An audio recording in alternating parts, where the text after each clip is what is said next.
Real story. What is it like to regret having children? Although I've always loved being around kids, I was the guy playing with all the kids at any party, and they seemed to take to me. I knew I never wanted to have any of my own. Fortunately, my wife felt similarly until she neared 40, and then went kind of crazy with this newfound unquenchable desire for motherhood. We had trouble getting pregnant at that age, and rounds of IVF ensued. Following several, one was successful. After huge time, financial, and emotional costs, our son came along, and was healthy and quite adorable. Major success story from the outside, right? I was immediately plunged into a seemingly endless spiral of resentment and depression, the real kind, clinical, requiring seeing a psychiatrist and going on medication. I knew at a profound level that I did not want this. It completely destroyed spontaneity and flexibility. Everything needed planning, and our son, like all very small children, needed to be watched pretty much 24/7.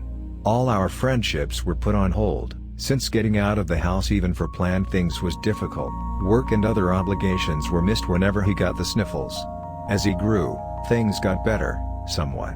There were all manner of pointless activities that he didn't care much about: karate, swimming, 20 other things, constant trips to school, playdate planning, things that, as far as I can tell, nearly every parent dislikes, and only few are vocally honest about. The therapist told me that this was much more common than I'd guess, but there was a huge taboo about saying you simply hated being a parent. So, I googled "I hate being a parent" and it was all over the place. People overcome by tedium and regret. Here's the interesting thing: by any reasonable standards, I'm a good parent. People are always pointing this out, how attentive and affectionate I am as a father. I want to do a good job, and I want my son to have a good life. I do love him.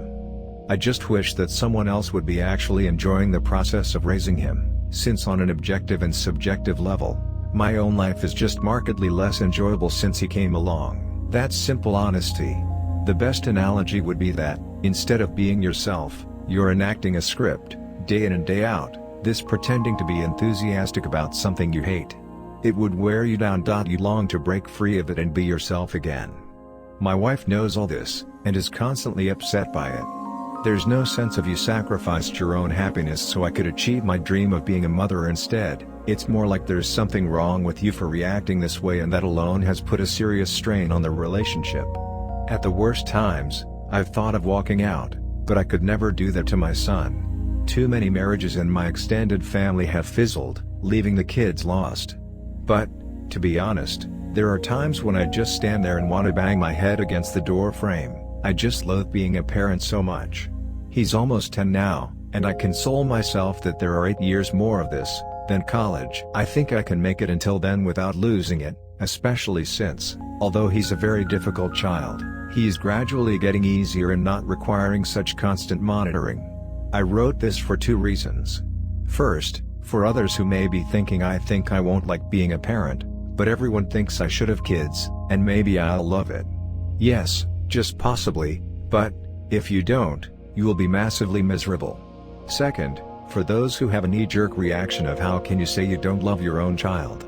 I'm not saying that. I'm saying that his coming along marked a pronounced negative turn in my own happiness, despite the fact that I do love him and am trying my best not to let that unhappiness interfere with his upbringing. What's odd about this predicament is that no one, least of all other parents, has much sympathy for you, even if you are clinically depressed to the point of dysfunction. One is supposed to view having a child as some sort of multifaceted bejeweled gift from the cosmos. How can anyone be so ungrateful to the cosmos for a gift of such magnificence? And that, in the nutshell, is a big fraction of the problem of living with this. There are worse problems, of course, but this particular one is mine.